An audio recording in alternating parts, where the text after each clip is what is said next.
பாலன் திரை விமர்சனம். உணர்வுபூர்வ த்ரில் அனுபவம். வாழ்க்கையில் ஒரு சில வாய்ப்புகள் ஒரு முறை மட்டும்தான் வரும்.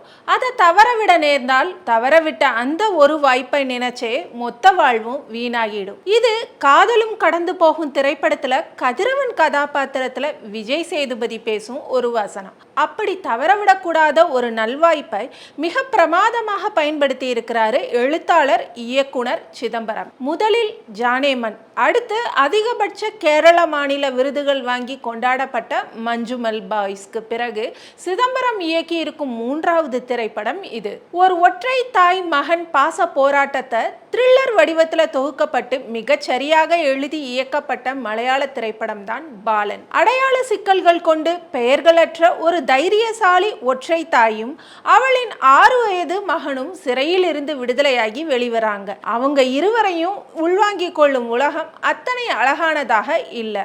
இறுதி வர ஓட்டத்திலேயே இருக்கும் அவர்களுக்கு ஏன் பெயர்கள் இல்லை, அவர்களின் அடையாள சிக்கல்கள், சந்திக்கும் மாந்தர்கள், எதிர்கொள்ளும் இடர்பாடுகள் என்ன, அவர்கள் என்ன ஆனார்கள் என்பதுதான் கதை. படம் தொடங்குறதுக்கு முன்னாடி புகைப்பிடித்தல் புற்றுநோயை உண்டாக்குன்ற வாசகத்தை திரைப்படத்தில் வரும் ஒரு மூதாட்டி பேசியிருக்கிறாரு.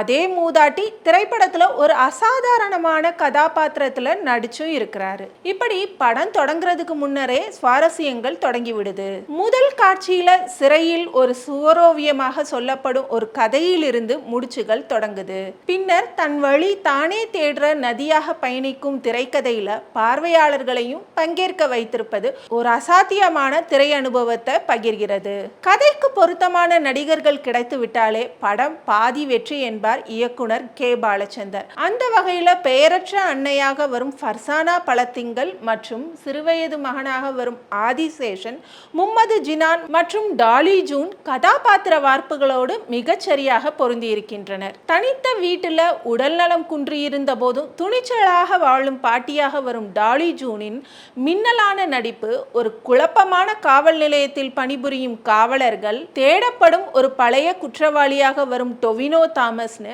பலரும் இக்கதையை சுமந்து நகர்த்துறாங்க. அதிலும் குறிப்பா சுதந்திரம், பயம், கடந்த கால கசப்புகள், மகன் மீது அதீத பற்றுன்னு அத்தனை உணர்வுகளையும் விருதுகள் குவிக்க போகும் நடிப்பையும் கண்களாலேயே வெளிப்படுத்தி இருக்கிறார் ஃபர்சானா. அதே போல அழுத்தமான ஒரு சிறுவனாக ஆதிசேஷனும் 13 வயது முகமது சினானும் அட்டகாசமான நடிப்பை வெளிப்படுத்தி இருக்கிறாங்க. ஒரு முக்கியமான கதாபாத்திரத்துல தன் நட்சத்திர அந்தஸ்தை தூர எறிந்துவிட்டு ஒரு சாதாரண குற்றவாளி அப்பாஸாக வரும் டொவினோ தாமஸ் நம்மை வெகுவாக கவர்கிறார். ஏன் வெட்னஸ்டே போலவே பிரதான கதை மாந்தர் இருவருக்கும் பெயர் கிடையாதுன்றது பார்வையாளர்களின் ஆர்வத்தை வெகுவாக தூண்டக்கூடியதொரு அம்சத்தை அழகா பயன்படுத்தி இருக்கிறாங்க. ஓனாயும் ஆட்டுக்குட்டியும் திரைப்படத்துல தன் கடந்த கால கதையை விலங்குகள் கதையாக எட்வர்ட் எனும் குற்றவாளி பகிர்ந்திருப்பான். அதே போல ஒரு நாடோடி கதையை பெயரற்ற அன்னை தன் கடந்த காலத்திலிருந்து மூதாட்டியிடம் சொல்லும் காட்சி வெகு பிரமாதம். மற்றும் ஒரு காவல் நிலைய காட்சியில் தன் கையெறி நிலையை வெறும் ஆழமான மூச்சுகள் மூலமாகவே இளநிலை காவலர் பவித்ரன் வெளிப்படுத்துகிறார். பேசாத அவர் கோபம் நமக்கு வெகு நுணுக்கமாக புரிய வைக்கப்படுது. பேசாதே காட்டு என்னும் திரைக்கதையின் ஆதார விதியை அவ்வளவு அழகாக பயன்படுத்தி இருக்கிறது இந்த படம். கதையை 2016 காலகட்டத்திற்கு நகர்த்துவதால சிசிடிவி, அலைபேசி என சமகால மின்னணு விஷயங்கள்ல இருந்து கதை தப்பிச்சுக்குது. ஒரு சிறு குறையும் உள்ளது. இரண்டாம் பாதியில வரும் காலநிலை மாற்றம் மட்டும் கதையின் தொடர்ச்சியில் ஒரு அதிர்வை நமக்கு தருது. ஆனா அதுவும் கதை போக்க பெருசா பாதிக்கல. ஒரு இயக்குனரோட உச்ச வெற்றி படமே பின்னாளில் அவருக்கு தடையாகி போவதை திரைச்சரித்திரம் நமக்கு உணர்த்தி இருக்கிறது.